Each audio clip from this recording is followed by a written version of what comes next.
You will need to remove the engine covers, red and yellow arrows, and the air intake ducts, green arrows.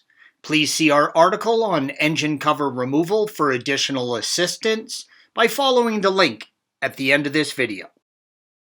The MAP sensor is located on the front of the left valve cover as indicated by the red arrow.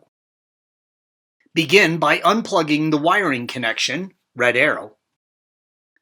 To remove the sensor, gently separate the two plastic clips on each side of the openings in the sensor, red arrows, and lift it up and off its mount.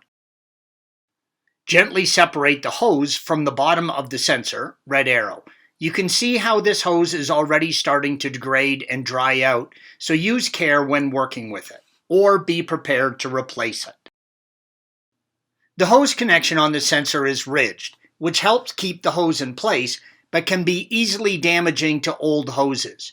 Make sure to take this into consideration and check the condition of your hose.